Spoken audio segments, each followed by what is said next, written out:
Howdy do, yo, this is John, and today we are talking about Season 3 of House of the Dragon, a TV show that's been airing on HBO. And in Season 3, Rhaenyra Targaryen is finally able to take King's Landing back. However, as her enemies seem to be dying down, she has gained new ones. And the war only intensifies even further than it already was. And thus we have Season 3. Now, to get things started, first and foremost, what I liked about Season 3.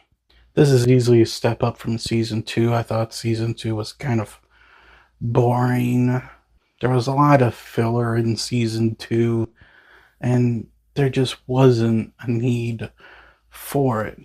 I still hold by all of those arguments, and, thankfully, this season definitely improves on a lot of that stuff. Season 2 was definitely, the Dance of Dragons, the Targaryen Civil War at its beginning. This is it during the heat of it, the most violent and intense part of the war. There's still, unfortunately, filler in it, but I'll get to that later. But in many ways, this season more reminded me of the best elements of Game of Thrones. Game of Thrones, when it was at its best, it had, the political intrigue. And it was undeniably a brutal and cruel world. The world of Westeros is most definitely not for the faint of heart. And we finally, get back to that a little bit with this season. It's a brutal and cruel world filled with, politics that are constantly shifting, changing, and also deceiving each other.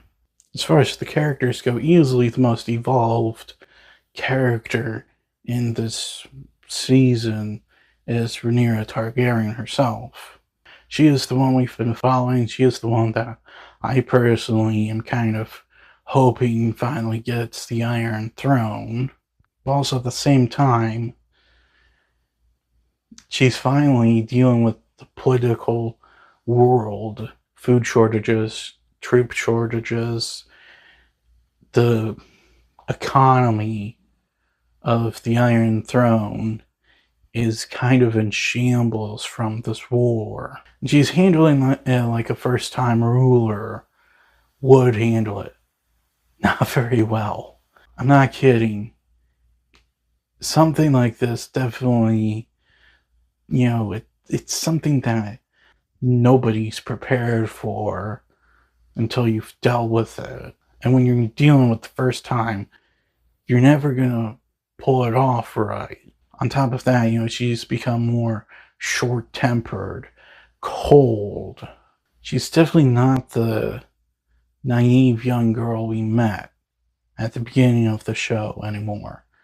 She's definitely a bit more brutal at this point. As far as the performances go, everyone does a great job. Emma Darcy as Rhaenyra, Matt Smith as Daemon Targaryen. There's this one dude, I have no idea who his name is, but he plays Ormond Hightower.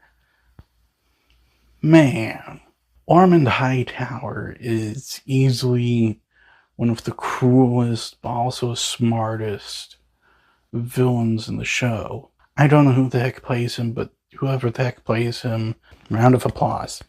Because, a character like that is not easy to play. Then again, the same thing can be said with Rhaenyra. And, much like Cersei Lannister, I hated his character. And, a great performer is needed to play a character like that. And thankfully they got a really good actor for that role. Special effects in the show are also, definitely A tier special effects.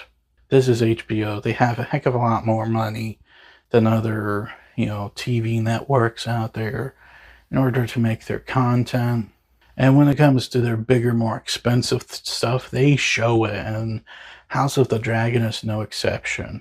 House of the Dragon Season 3, I have no idea what the budget was on it. I'm assuming it's over $200 million. They definitely, they clearly spent a pretty penny on this show. Throughout this entire series, the special effects are easily some of the most realistic ever committed to television. This season's no exception. They clearly spent a lot of money on it, and they definitely got their money's worth. When you see the dragons, you don't see CGI dragons. They look pretty realistic. However, it's definitely not perfect. Now, I will admit, Season 3 is definitely not as bad as Season 2 when it comes to filler, but there's definitely a lot of filler in this season. It's not to the point where, I'm sitting there and I'm questioning why they even made the season, because with Season 2, half of it felt like just complete filler that did not need to be there. This season, I never really got that. I just simply saw some elements in each episode that could have just been removed completely because they went nowhere. But never once did it feel like the entire season or half of the season was filler. They clearly did that because they wanted the 1.25 hour mark for each episode. However, here's the thing. For the most part, the best episodes of Game of Thrones were less than 60 minutes long. And that's because they understood we don't need to do 1.5 hour long episodes very often, just when we need to. This season with House of the Dragon, it's kind of like they have a different mindset going on, and that's not the right mindset. So again, while I never got the whole half the season felt like filler, most of the episodes could have been less than 60 minutes. The pacing could have been a little bit better as well, because there are some pretty bad pacing in a few episodes of the show. And I would not be surprised if they stem back to the unnecessary filler in a lot of the episodes. Some of the episodes could have gone with a faster pace, just trim a few things, re-edit certain scenes. It would have been fine. I would also argue there's a couple of plot moments that just kind of went nowhere. Like this, incredibly important character gets captured.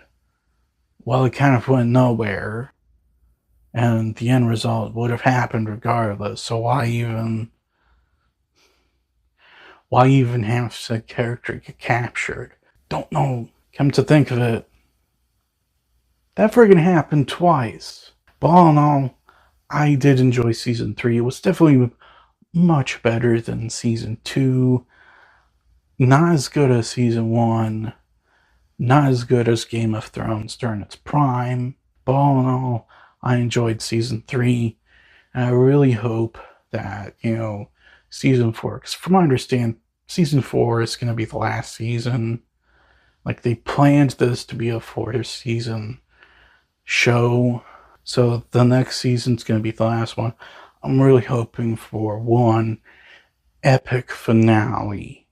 Because, Game of Thrones' finale is still rots my mouth.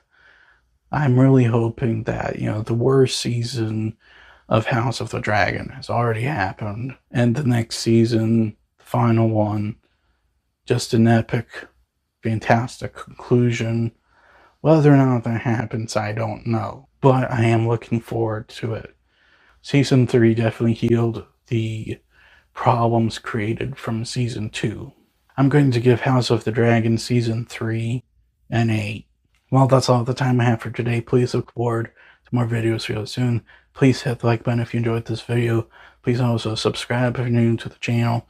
Please don't forget, I also have a secondary channel where I do gaming content. Please go check it out. And as per usual, please remember, the Bardetsky will return.